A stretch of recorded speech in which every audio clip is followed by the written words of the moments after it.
헌원과 치유, 누가 이겼을까?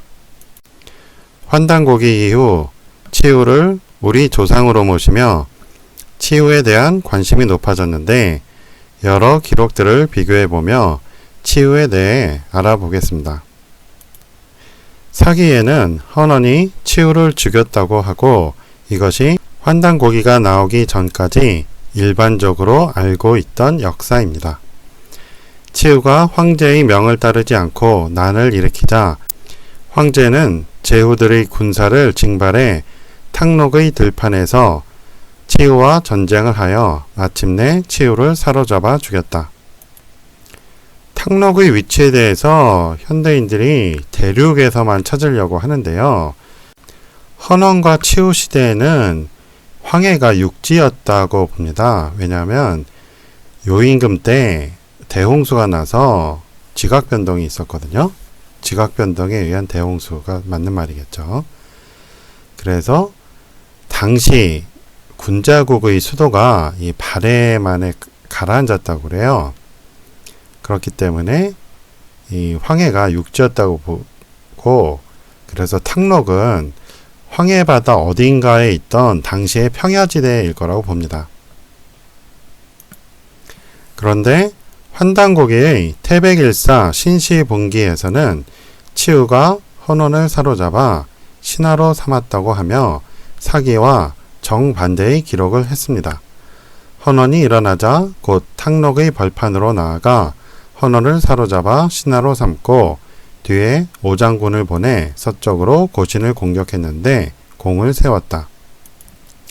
이 두 기록이 대중에게 가장 많이 알려졌는데 이와 달리 한비자 10과에 헌원이 6마리 교령이 이끄는 수레를 타고 태산에 갈 때 치유가 앞장섰다고 나옵니다. 옛날에 황제가 귀신들을 태산 위에 모이게 했을 때 코끼리 수레를 타고 교령 6이 끌자 치유는 앞장섰으며 풍백이 그 앞을 쓸고 우사는 길에 비를 뿌리고 봉황은 위를 덮었다. 여기 보면 치유거전이라고 나오죠. 한비자의 기록은 무시사당 화상석에 나옵니다.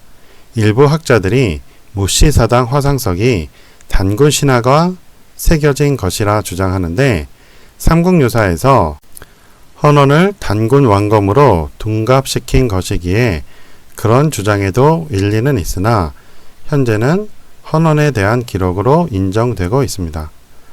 한비자의 기록이 맞다면 전쟁에서 헌원이 이겼으며 치유를 죽이지 않고 신하로 삼은 것입니다.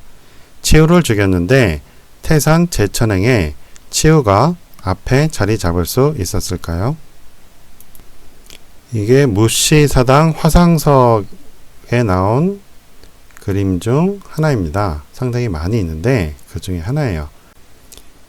교령이 끄는 용거를 타고 가는 모습이죠. 태산으로 간다고 합니다. 이러한 그림들 중에 어떤 거에 이제 곰이 나오고 호랑이가 나오고 해서 단군신하다라고 주장을 하는 거예요. 그런데 헌원이 유흥국에서 나와서 유흥씨라고 하거든요. 그래서 곰을 그려놨다고 해서 단군과 연결시킨 것은 문제가 있다는 거예요. 헌원도 유흥국 때문에 곰과 연결이 되죠. 그래서 원래는 헌원을 단군 왕검으로 사대주의자들이 바꾼 거죠. 헌원과 단군 왕검의 관계에 대해서는 군자국의 비밀 6번에서 자세히 다뤘으니까 이 동영상 강의를 참고하시기 바랍니다. 세 기록을 정리하면 1번 헌원이 치유를 잡아 죽였다는 건 사기에 나오죠. 2번 치유가 헌원에게 이겨 신하로 삼았다. 환단고기에 나옵니다. 헌원이 치유에게 이겨 신하로 삼았다. 한비자에 나오는 이야기죠. 그렇다면 다른 기록들은 어떤지 알아보겠습니다. 관자 지수에는 헌원이 치유를 관리로 보냈는데 치유가 병장기를 만들어 헌원과 전쟁을 하게 되었다고 하니 치유가 헌원의 신하였음입니다.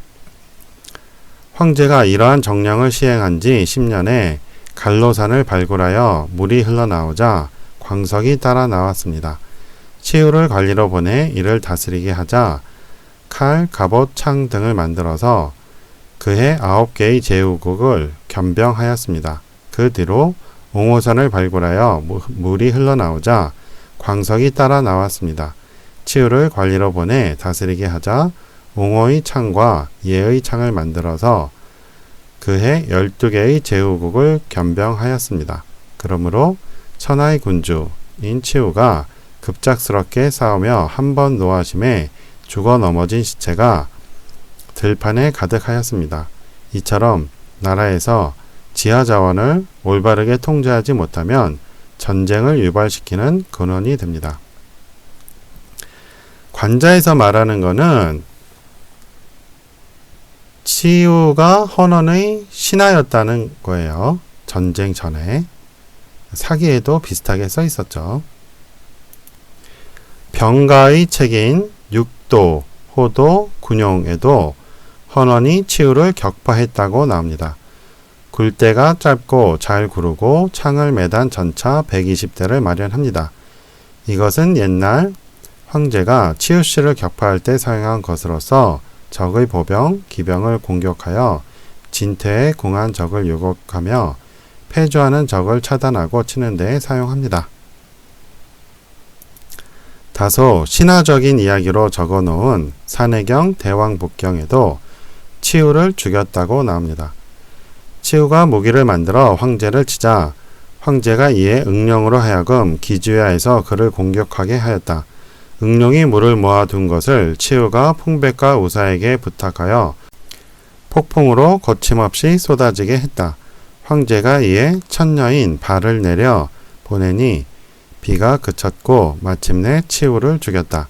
발이 다시 하늘로 올라갈 수 없게 되자 그가 머무는 곳에서는 비가 내리지 않았다.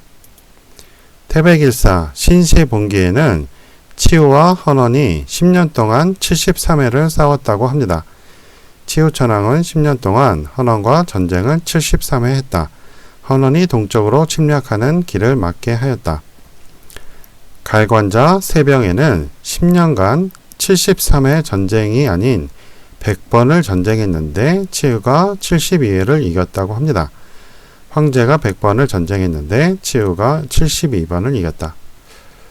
요 원문은 치우 72회인데 그냥 번역을 치우가 이긴 걸로 했습니다. 어느 기록이 맞는지는 알 수 없으나 치우가 전쟁에서 11번 이겼기에 후대에 전쟁의 신으로 추앙을 받은 것입니다. 환단곡이 기록대로 전쟁의 신과 1년에 7번 이상 10년 동안 전쟁을 했다면 오히려 헌원이 전쟁의 신이 아닐까요? 전쟁에 패하면 반드시 상당수 군사를 잃게 됩니다.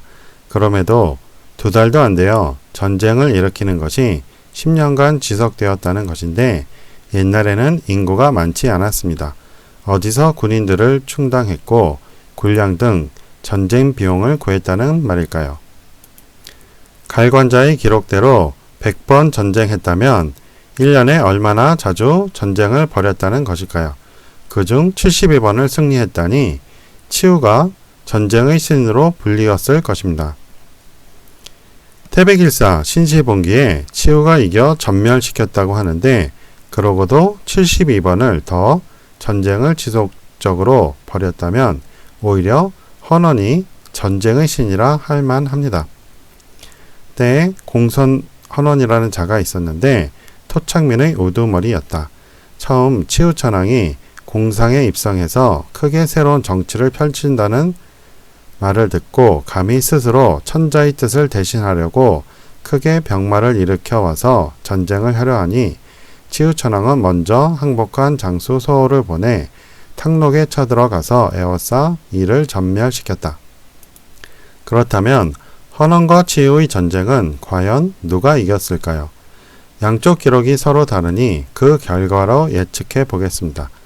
환단곡이 기록대로 치우가 헌원에게 이겼다면 치우와 그 후손들이 역사의 이름을 남겼을 것입니다. 그러나 치우와 치우 후손 그 누구도 전쟁 후 역사에 등장한 적이 없습니다. 단지 중공의 소수민족인 묘족이 치우를 시조로 삼는다는 것만 남았을 뿐입니다. 반면 헌원과 그 후손들은 어떨까요?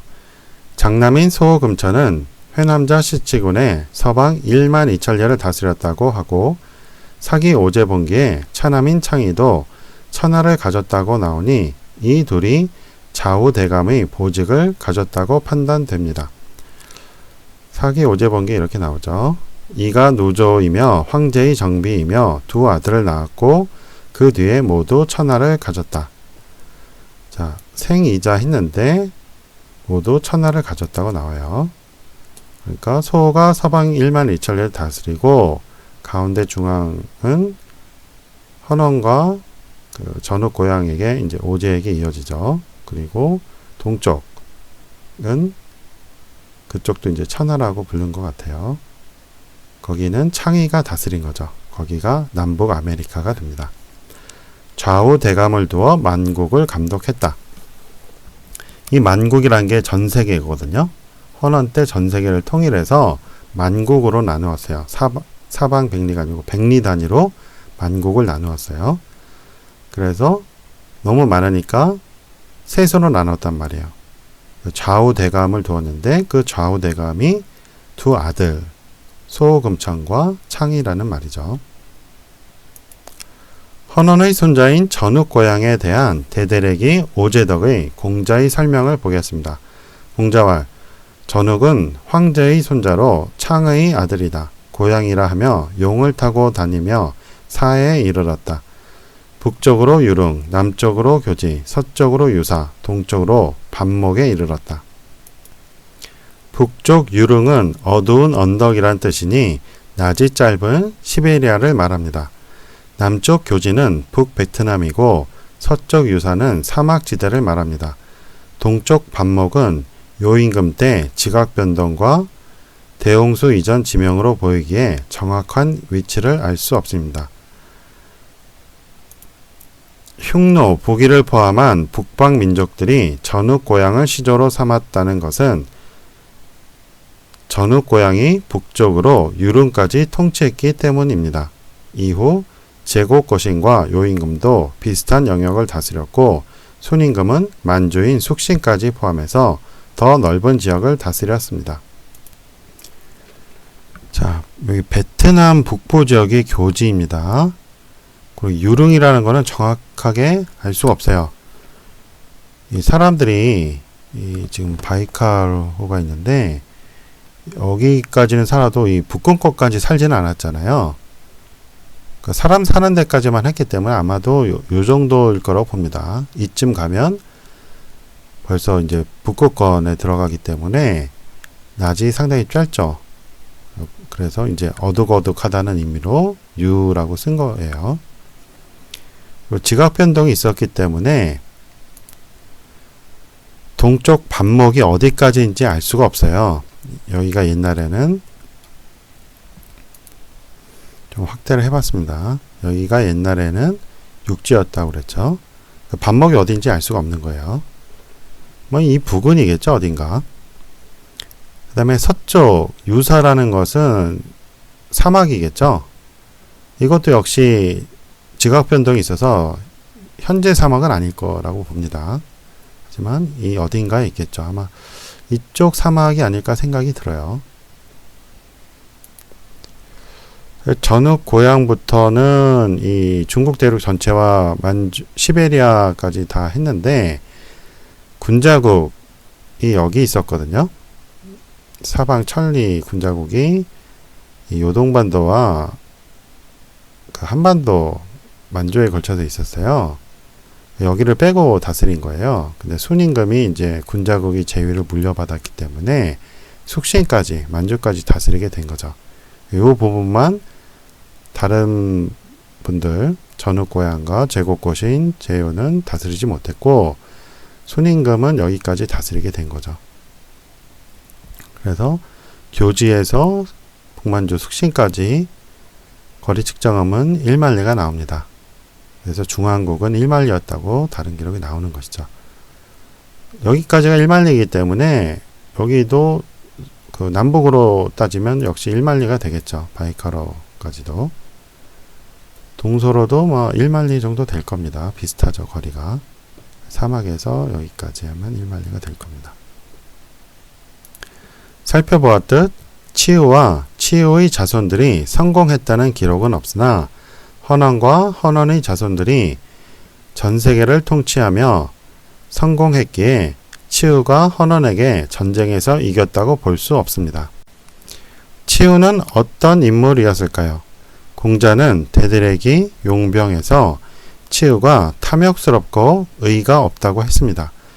치우는 서인으로 탐욕스러운 자입니다. 이익과 함께하니 의가 없습니다. 여기 보면 서인이라고 나오죠. 서민 할 때 서자예요. 이러한 평가는 관자, 지수의 내용이 사실이라면 신하로서 맡은 임무를 다하지 않고 재물을 빼돌려 병장기를 만들고 반란을 일으켰으니 당연히 탐욕스럽고 의로움이 없다고 할 것입니다. 그렇다면 공자는 헌원에 대해 어떠한 평가를 내렸을까요? 대대래기 오제덕을 보겠습니다.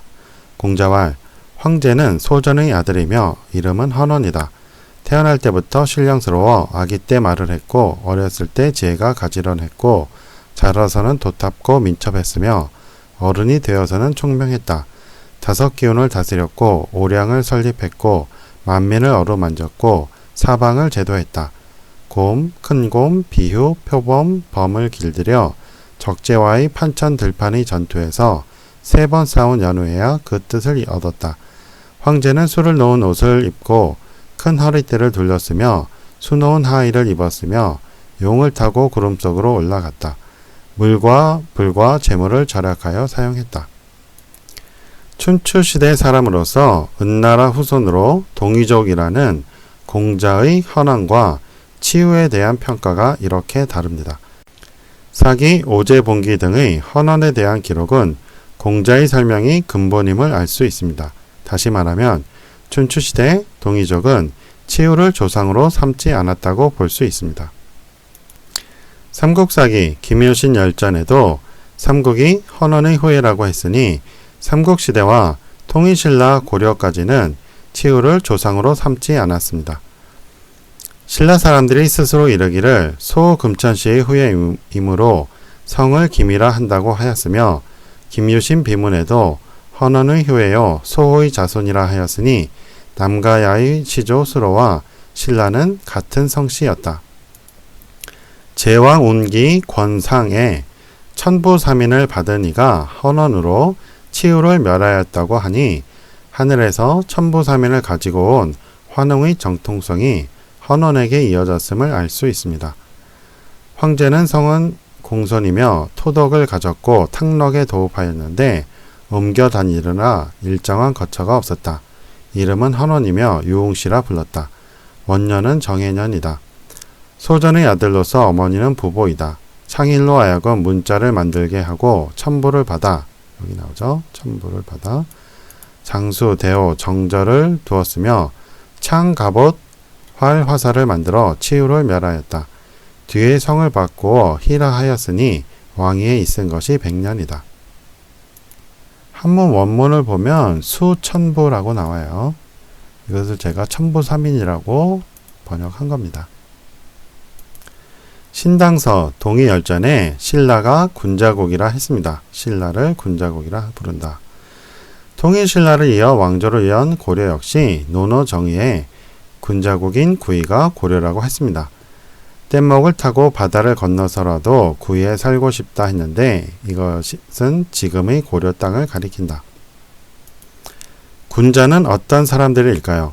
순자 왕제에 나오는 군자에 대한 설명을 보겠습니다. 천지가 군자를 낳고 군자는 천지를 다스리니 군자는 천지에 참여한다. 만물의 총괄자이며 사람들의 부모이다. 군자가 없으면 천하는 다스려지지 않고 예의는 통솔을 잃게 된다. 순자의 군자에 대한 개념은 군자가 군주가 된 경우에 가깝습니다. 맹자, 진심, 상에는 군주 이외에 군자가 있으면 나라가 바로 선다고 합니다. 군자가 이 나라에 살고 그 임금이 그를 등용하면 나라는 안정되고 부귀해지고 임금은 존중받고 영화로워진다. 자제들이 그를 따르니 곧 효제 충신이다.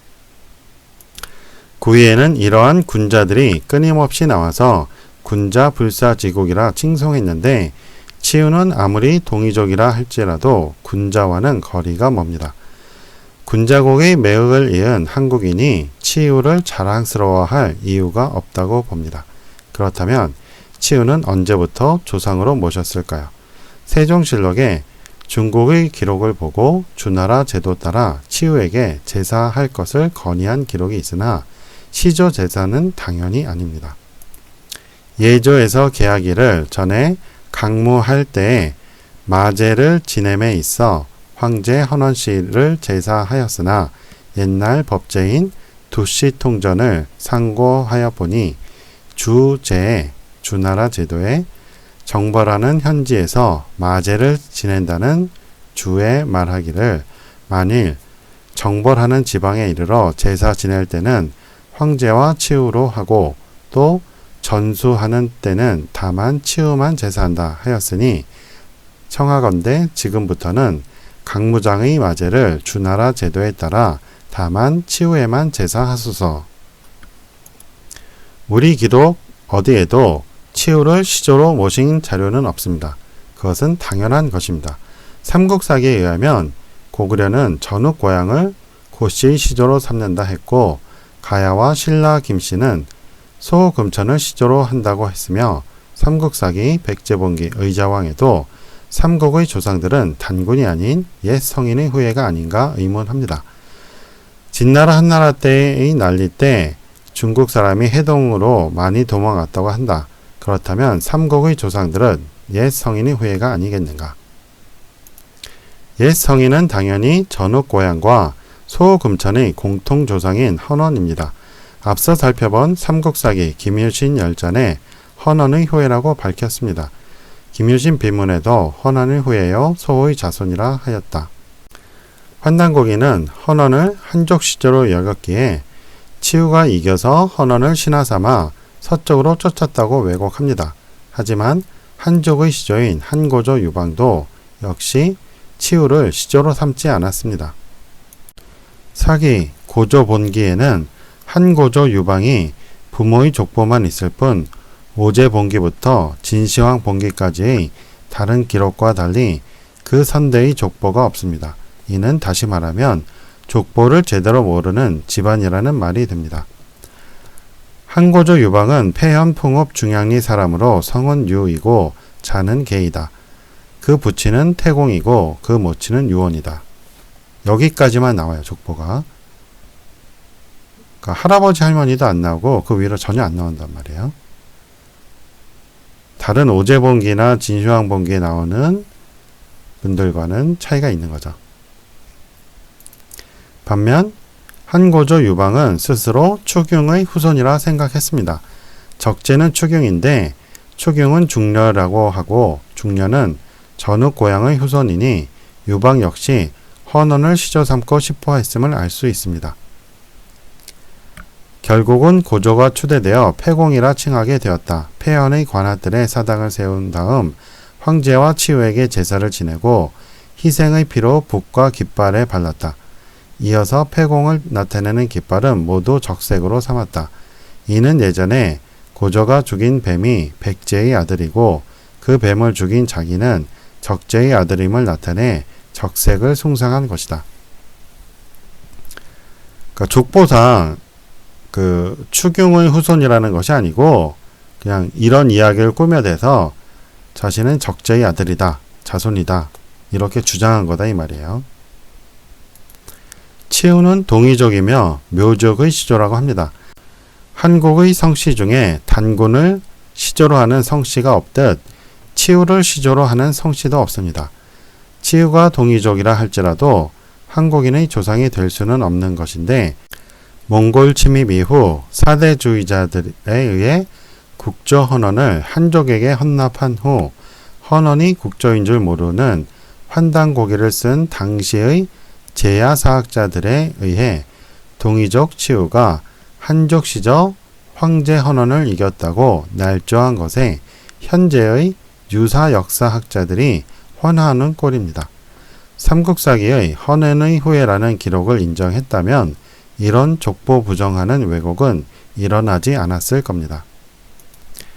치우의 후손이 현재 한반도에 있습니까?